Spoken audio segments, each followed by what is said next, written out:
Olá, muito boa tarde. Falamos ao vivo, direto da redação do Correio do Povo. Hoje é segunda-feira, dia 9 de julho de 2018. Agora são pontualmente 18 horas. A gente veio um pouquinho mais tarde hoje, tardamos, mas não falhamos. Isso porque a gente vem conversar com vocês nesse horário, trazer as principais notícias do dia, repercutir aquilo de mais importante aconteceu aqui no estado, no interior do estado, no país e no mundo. Por isso eu peço que você que está nos acompanhando, coloque aí de onde você está nos assistindo, para a gente saber também informações da sua região, saber como é que está a situação por aí. Comente também sobre as matérias que a gente está apresentando, a gente quer saber a sua opinião e compartilha também essa transmissão para que mais pessoas também possam acompanhar e ficar bem informadas nesse início de semana. Bueno, vamos começar com o primeiro assunto do dia. Eu vou falar bastante coisa hoje, mas o que eu quero chamar a atenção de vocês neste início do programa é sobre o primeiro final de semana sem uma concessionária administrando a BR-290. O que a gente viu foi um transtorno na hora de socorrer feridos por acidente. Tem as imagens aí de um acidente que ocorreu ontem em Eldorado do Sul. Um senhor de 65 anos, ele saiu do carro no acostamento, estava parado no acostamento, deixou o carro. Quando ele saiu do carro, um outro motorista que fazia uma ultrapassagem indevida pelo acostamento acabou batendo nesse carro, atropelou esse senhor e ele depois colidiu com um micro-ônibus. Um acidente bastante grave, fruto, obviamente, da imprudência do motorista, mas o problema aí está na demora no atendimento. Mais de 1 hora para o Serviço de Atendimento Móvel de Urgência, o SAMU, conseguir chegar no local lá em Eldorado do Sul, fazer o socorro às vítimas. Tinha dentro do carro, além desse senhor que faleceu, a mulher dele estava dentro do carro e ficou ferida. Mais de 1 hora para conseguir ser atendida pelo SAMU, e neste período a rodovia ficou bloqueada, mais de 15 quilômetros de congestionamento. Ou seja, um transtorno muito grande para quem passava por ali naquele local. Eu confesso para você que eu era um dos motoristas que estava nesse congestionamento, 4 horas parado na estrada para conseguir passar por esse, bem próximo aqui de Porto Alegre, já próximo das regiões das ilhas ali nas pontes.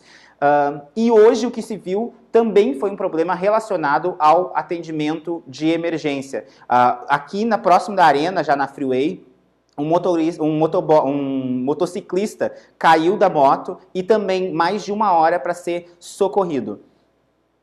Tudo isso demonstrando a dificuldade que o SAMU tem enfrentado para conseguir fazer o socorro às vítimas. Pode voltar aqui para mim, porque quem está aqui do meu lado é a Franciele Stefani, repórter aqui da redação do Correio do Povo, vai nos atualizar justamente sobre essas informações do socorro, do serviço do SAMU. A Franciele, que acompanhou justamente hoje à tarde, buscou explicações sobre o que aconteceu e como é que está sendo administrado esse serviço para os motoristas, né? Boa tarde. Boa tarde, Jonathan. Boa tarde a todo mundo que está nos assistindo. Sim, mais uma vez, o que a gente pode dizer que é uma tragédia anunciada. Muitas pessoas, muitos usuários da rodovia falavam que sem a Truconcepa muita coisa ficaria pior do que era. Essa questão dos atendimentos de socorro, quando um carro não é pane mecânico, enfim, outros problemas que vão se manifestando ao longo do tempo. Como vocês estavam comentando de Eldorado, foram mais de 50 minutos de espera de uma ambulância para o socorro. A Polícia Rodoviária Federal, ela está em alerta sempre que a comunidade precisa, pelo 191, ela vai até lá. O problema é que ela não faz o socorro, né? Ela presta aquelas primeiras... o primeiro socorro mesmo, estabiliza a vítima, vê como está a situação, mas quem faz o socorro é o Serviço de Atendimento Móvel de Urgência. O que acontece? A gente conversou com o Marco Motim, que ele é o coordenador do SAMU aqui de Porto Alegre, porque para as pessoas entenderem, o Estado possui uma central de regulação, mas Porto Alegre possui a sua central de regulação vinculada à Secretaria de Saúde. O que acontece? Aconteceu o acidente, o pessoal da Polícia Rodoviária Federal acionou o SAMU e disse, olha, nós estamos aqui com uma situação bastante grave, há uma pessoa na rodovia, provavelmente já sem vida, enfim. Houve deslocamento, tanto para a ocorrência de ontem, mas principalmente para de hoje, que gerou bastante especulação quanto à demora da chegada da ambulância, que foi esse acidente com o motociclista próximo à arena. O que houve, segundo o Motim? A base da Anchieta, que na verdade ela é uma base que fica centralizada para atender aquele... No bairro Anchieta, tu diz. Isso, na localidade, bem pertinho da arena, é a base do SAMU. O que acontece? Ali fica uma ambulância para atender as necessidades de Porto Alegre, não a rodovia. A rodovia é algo novo para eles. A ambulância da base da Anchieta, ela estava em outra ocorrência no momento do chamado, que é um horário considerado de pico, perto das 7 horas da manhã. Então, uma outra ambulância de outra região teve que ser deslocada. Lá da Baltazar, né? Zona Norte de Porto Alegre. Zona Norte de Porto Alegre foram 16 quilômetros de diferença, de distância, até chegar no local. O que aconteceu? Houve essa demora. Então, o que o Motim nos explicou hoje à tarde foi justamente isso. Não é na vontade do Serviço de Atendimento Móvel de Urgência, é organização.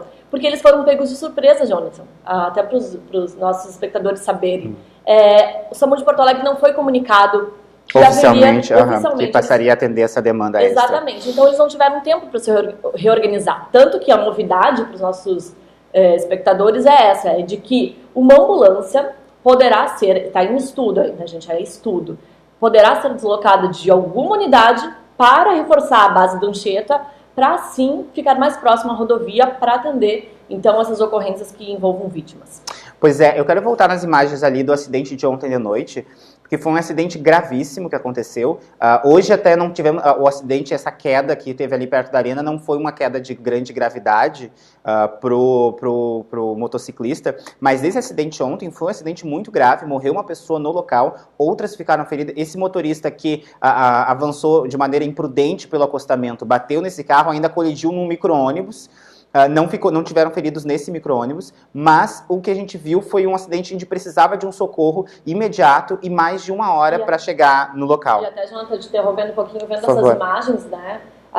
Claro que tem a imprudência, e antes, conforme o Motinho me explicava, e a própria Polícia Rodoviária Federal, através do Alessandro Castro, que é responsável pela comunicação da Polícia Rodoviária Federal, haviam postos de socorro espalhados ao longo da rodovia, da BR-290. O que acontece? Por isso que era muito rápido o socorro.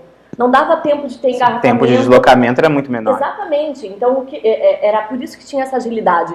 Hoje, a tendência, tanto segundo o Alessandro Castro, da Polícia Rodoviária Federal, quanto do SAMU aqui de Porto Alegre, é que situações como a gente viu ontem à noite, como a gente viu hoje pela manhã, por menos grave que fosse a situação, é que ela volte a acontecer. Porque a PRF tem suas viaturas para atender a demanda da rodovia. Sim, tem. Mas o SAMU não. O SAMU está preparado para atender a sua cidade. Então, exatamente. Eldorado, principalmente, a prefeitura já tinha se manifestado antes desse incidente sobre a dificuldade de atender uma eventual ocorrência na rodovia. Foi o que a gente viu ontem. Imagina, uma rodovia importantíssima que liga ali toda a região sul do estado a Porto Alegre. Ficou uma hora o trânsito completamente bloqueado. Isso gerou reflexo ao longo de toda a noite, início da madrugada. 15 quilômetros de congestionamento. A gente está falando de um domingo, onde nós não tínhamos um feriado, não tínhamos um movimento grande, atípico neste trecho, né? Como podemos ter no final do ano. Tanto que foi um dos temas e um dos questionamentos que eu fiz para a assessoria de comunicação do DENIT, que é responsável pela administração da via, e eles foram enfáticos ao dizer que a responsabilidade de manutenção é deles, mas agora a responsabilidade de serviços relacionados à saúde é de cada município.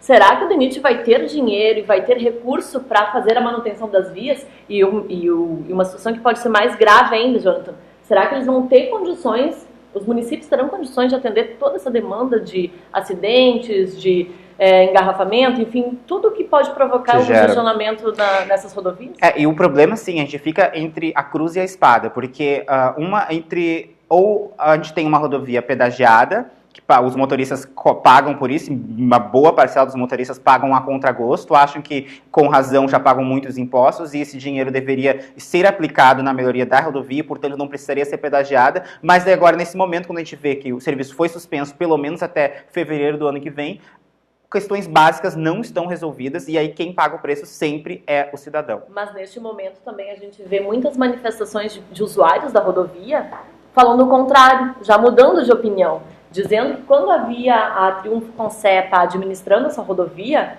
havia serviços de socorro. Nem o mesmo guincho, ele é gratuito hoje, né? Ou seja, se tu não tiver seguro no teu carro, tu te envolver em um aborramento que seja, que é só quando tu dá aquele encostão no carro da frente, no carro de trás, enfim, tu vai ter que pagar por isso. Até que ponto é bom? Pois é justamente, a gente volta para a questão, fica entre a cruz e a espada, paga mais ainda do que já paga para conseguir ter serviços mínimos ou não paga e também fica à mercê da própria sorte, como foi a questão de ontem. Apesar da boa vontade dos serviços de emergência, a gente sabe que ninguém se nega a prestar o socorro, mas a questão, aquela velha história de o cobertor é curto, não consegue atender todas as demandas. E vamos deixar um último recado, então, por favor, para deixar o programa seguir adiante. Um recado que a PRF dá para todo mundo que está nos assistindo e que eventualmente pegue a rodovia é que em casos de acidentes onde não haja lesão e que o carro tenha condições de seguir adiante, não tranque a rodovia. Isso é muito importante. Faça fotos do veículo, tire fotos, troque com contato com o demais, com a outra vítima, com outro envolvido no acidente, faça fotos e faça o registro da ocorrência online através do site da Polícia Rodoviária Federal. É fácil, é só entrar lá, tem um espaço, é bem fácil de se localizar. Agora, quando você não tem condições de seguir a sua viagem ou envolve lesão, acione imediatamente a Polícia Rodoviária Federal para que possa ser agilizado a remoção do veículo e também o socorro. Exatamente. Muito obrigado, Fran, pela participação. A gente vai continuar acompanhando esse assunto, porque a gente está recente, a gente está no metade do ano, a gente tem todo o segundo semestre ainda, vai vir o período de veraneio, e aí a situação também pode se complicar. Claro que aqui a gente fica cobrando pela a prestação adequada, o mínimo de serviço que o cidadão precisa ter para ter uma viagem segura, mas também é bem verdade, os motoristas têm parcela de culpa nisso. A direção defensiva reduz muito acidentes como esse, que foi imprudência o que aconteceu ontem, gerou, além de uma morte, um congestionamento gigantesco, 15 quilômetros de congestionamento num período que não era um período de grande movimentação na rodovia. Imagina isso no verão, muita gente fazendo ultrapassagem indevida, andando acima da velocidade e, por favor, pior do que esse tipo de imprudência é a curiosidade das pessoas, porque depois que a via é liberada, a gente tem ainda uma infinidade de motoristas que andam a 40, 30, 20 por hora para conseguir tirar uma foto para colocar no Facebook. Não tem a menor cabimento esse tipo de situação. Então, cabe da gente também pensar no próximo, pensar em quem está atrás da gente no congestionamento, porque as pessoas, depois que o trânsito é liberado, ainda ficam naquela marcha lenta para conseguir ver o que está acontecendo. Pessoal, está nas redes sociais, está nos jornais, nas rádios, nas TVs, a gente acompanha, noticia, dá informações, então não fica ali parando na beira da estrada, é mais à noite, num lugar perigoso, para tentar só tirar uma foto, fazer um vídeo, compartilhar isso em grupo de WhatsApp da família, o que vai gerar um congestionamento ainda maior, porque não consegue dar vazão pro local ali do acidente. Obrigada, Jonathan. Obrigado, Fran. Então que as informações completas estarão na edição de amanhã do Jornal Correio do Povo. Muito obrigado, Fran. Nós continuamos aqui o Direto da Redação, agradecendo a participação da Fran, que já voltou para a redação para tocar a edição de amanhã, que vai ter mais informações sobre sobre a situação do resgate das vítimas na BR-290. Eu quero a opinião de vocês também. Vai comentando que até o final do programa eu vou dar uma olhada nos comentários aí sobre essa pauta. Eu quero saber o que você pensa a respeito dessa situação lá agora sem pedágio e também sem serviços de socorro, ou pelo menos com dificuldade nesses serviços de socorro às vítimas. Vamos tocar as notícias do interior. O que de mais importante está acontecendo no estado hoje. Lá em Santa Maria, por exemplo, o Hospital Regional, a gente já vem noticiando a respeito disso, finalmente abriu as portas nesse final de semana. Quem tem as informações pra gente é o diretor executivo, o Elvis. Ele fala sobre a inauguração do hospital e a importância do hospital para a comunidade lá de Santa Maria. Vamos acompanhar. Está sendo tranquilo, está tudo dentro do previsto, né? Já tivemos 2 atendimentos pela parte da manhã, já tem agendado mais 3 atendimentos na parte da tarde, então está tudo ocorrendo dentro do programado, assim, dentro do agendamento, dentro da política de regulação. Bom, as pessoas devem passar pela unidade de saúde, quarta Coordenadoria Regional de Saúde. Sim, tem todo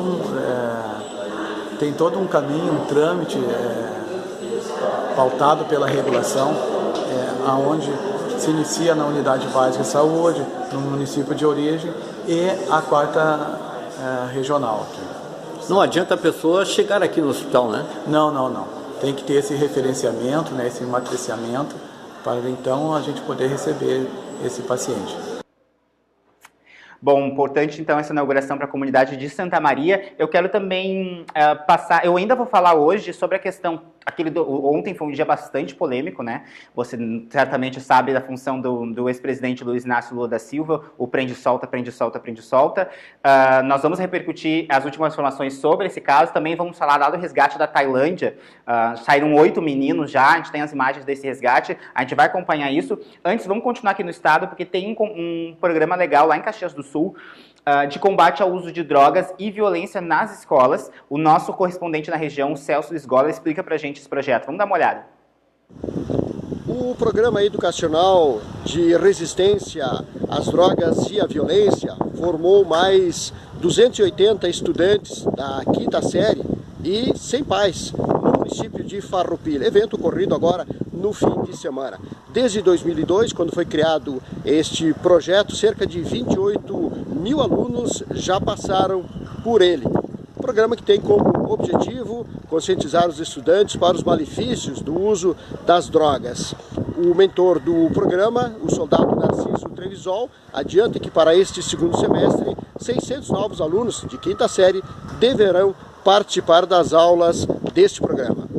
A importância de uma formatura, 280 alunos, levar as crianças a fazer escolhas boas para suas vidas. Fazer escolhas entre ser bom cidadão, fazer as coisas do bem. E é o que o ProERD faz, fazer as crianças escolherem, tomarem decisões importantes para a vida delas. Esse é o importante, a participação do ProERD na vida e abrir a oportunidade das famílias tratarem de um assunto tão difícil. Nas lições do ProERD, com o modelo de tomada de decisão, o ProERD dá a oportunidade da família também participar na vida da criança neste assunto, que é importantíssimo para a vida toda delas.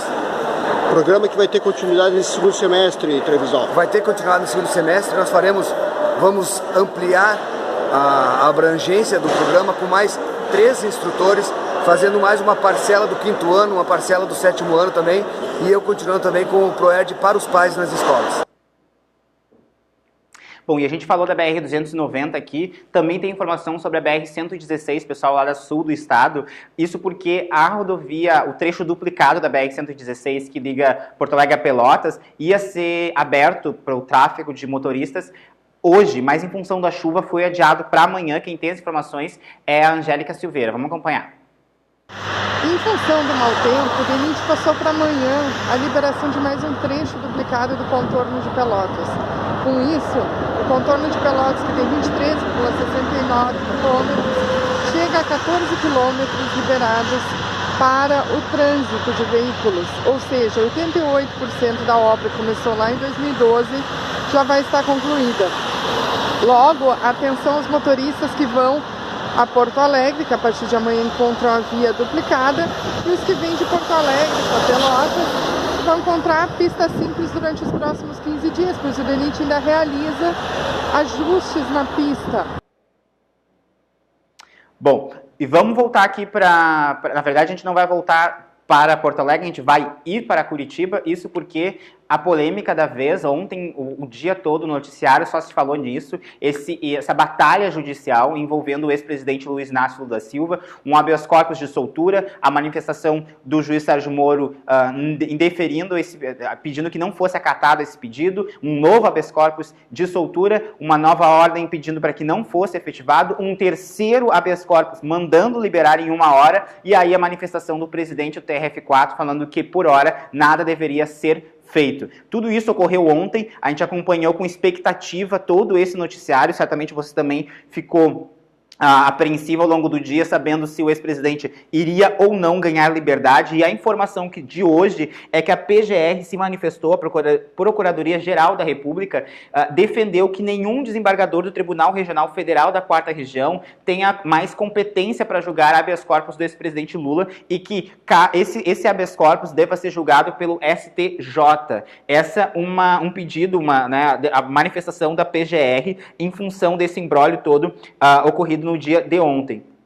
Em documento encaminhado à presidente do STJ, a ministra Laurita Vaz, ainda na noite de ontem, o vice-procurador-geral da República, o Humberto Jacques, pediu que ela assegure a competência exclusiva do Tribunal Superior para julgar a habeas corpus do ex-presidente Lula. Lembrando também que as informações de bastidores, nesta segunda-feira, davam conta de que, como o presidente Michel Temer, ele tem viagens marcadas oficiais, agendas oficiais fora do país, pelas próximas 1-2 semanas, quem assume, e se o presidente do Senado ou da Câmara dos Deputados, Rodrigo Maia, assumirem a presidência, eles podem ser impedidos de se candidatar nas eleições de outubro. Então, eles vão passar a presidência, esse período de presidência, a vacância, para a ministra do STF, a ministra Carmen Lúcia.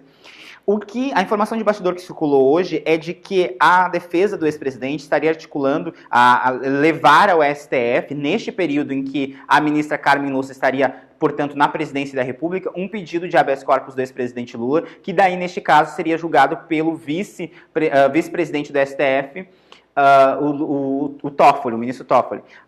O que acontece é o seguinte, essas são informações de bastidor, nenhuma informação é confirmada, mas o que a gente sabe é que nas outras vezes, nesse ano, em que a ministra Carmen Lúcia precisou ocupar a presidência da República, ela também acumulou o cargo de presidente do STF. Então, eu particularmente acho difícil essa possibilidade da ministra Carmen Lúcia liberar o cargo de presidente do STF nesse período para o seu vice, e aí, portanto, uma estratégia jurídica nova para tentar conseguir esse habeas corpus lá no STF. Enfim, essa semana já, hoje, a presidente do PT, a Gleisi Hoffmann, fez uma entrevista coletiva chamando a militância para uma semana de mobilizações no país. O Partido dos Trabalhadores está chamando protestos para sexta-feira dessa semana, em favor do ex-presidente Lula, pedindo que a militância vá para as ruas. Enfim, o partido de alguma forma quer se mobilizar para garantir a pré-candidatura do ex-presidente Lula. A gente, claro, segue acompanhando todas as informações a respeito deste caso. Qualquer nova informação a gente entra, inclusive, ao vivo, mesmo que não seja no horário do Direto da Redação, para trazer para vocês essas novas informações a respeito do ex-presidente Lula, já que ontem teve todo esse rebuliço aqui em função da sua prisão lá em Curitiba, na cela da carceragem da Polícia Federal. Nós temos também, vai ser, obviamente, toda a cobertura já está no site do Correio, estará amanhã na edição impressa do Correio, a respeito dos pedidos para que a CNJ investigue o posicionamento do desembargador plantonista aqui do TRF4 ontem, que concedeu o habeas corpus, como também do juiz Sérgio Moro, que está de férias e se manifestou, fez esse despacho. Então tem todo ainda um imbróglio a se desenrolar ao longo dessa semana, e a gente segue acompanhando. Vamos falar agora sobre outro caso que também chamou a atenção ontem, vem chamando a atenção da gente ao longo dos últimos dias, que é o resgate dos meninos na Tailândia, um resgate muito difícil. E a boa notícia é que 8 meninos já saíram de lá nesse segundo dia de resgate. Como nós estamos em fuso horários diferentes, agora é noite lá, mas eles, já final da madrugada, daqui a pouquinho começa a amanhecer, eles já foram 2 dias de resgate, já retiraram 8 crianças, 4 em cada dia, restam, portanto, 3 crianças e o treinador da equipe, e a gente vai ver as imagens desse resgate dessas 8 crianças. Vamos dar uma acompanhada. A difícil operação de resgate de 12 meninos e seu técnico de futebol começou neste domingo na Tailândia. O grupo estava preso em uma caverna inundada no norte do país há 15 dias. De acordo com o balanço mais recente comunicado à AFP por socorristas, 6 meninos, cada um guiado por 2 mergulhadores profissionais, já conseguiram sair. Eles foram transportados primeiro por ambulâncias, depois por helicópteros para o Hospital Chiang Rai. A previsão é que a retirada completa leve de 2 a 3 dias. O resgate foi interrompido temporariamente e deve ser retomado em cerca de 10 horas. Mas a operação avança de modo mais rápido do que o previsto, com várias horas de vantagem em relação ao horário indicado inicialmente. As autoridades ainda não disponibilizaram imagens do resgate. O trajeto na caverna de Tan Luang tem vários quilômetros e inclui passagens estreitas e trechos sob a água.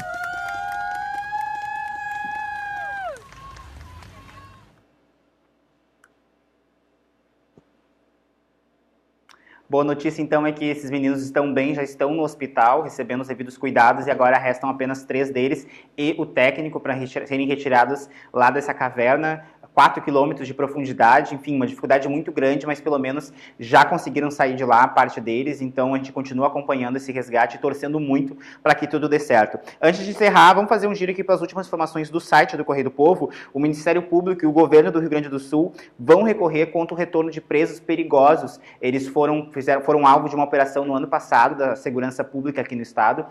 O grupo foi levado para um presídio de segurança máxima federal e agora havia a ameaça de que esses apenados retornassem ao Rio Grande do Sul. O Ministério Público e o governo do estado anunciaram que vão recorrer dessa decisão e querem que esses apenados sejam mantidos em presídios federais. Tem também um acordo federal feito com a Odebrecht. O governo federal e a Odebrecht entraram em um acordo de leniência e a Odebrecht vai ter que devolver 2,7 bilhões de reais para a União, um valor bastante alto, tudo isso no âmbito da Operação Lava Jato.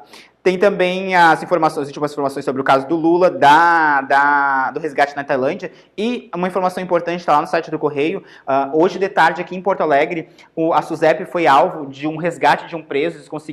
Criminosos conseguiram capturar um preso que estava sendo levado para o hospital com a escolta da SUSEP. Houve troca de tiros, pessoas ficaram feridas, enfim, todas as informações lá no site do Correio do Povo. Pessoal, eu agradeço a participação de vocês, vou ficando por aqui. Amanhã, terça-feira, estou de volta com as principais informações do dia. Agradeço os comentários de vocês, vi que vocês falaram a respeito dos pedágios, teve gente que manifestou a favor, teve gente que manifestou contra, teve gente que falou sobre o caso do ex-presidente Lula, o Alexandre, o Dedé, o Lucas, o Luiz, a Denise, enfim, agradeço todo o pessoal que nos acompanhou. Amanhã voltamos com o Direto da Redação e hoje ainda tem CP na Copa, mesmo não tendo jogo, mesmo não tendo Brasil na Copa, a gente tem CP na Copa repercutindo aí ainda os assuntos em volta do Mundial. Tá certo, pessoal? Até lá, tchau!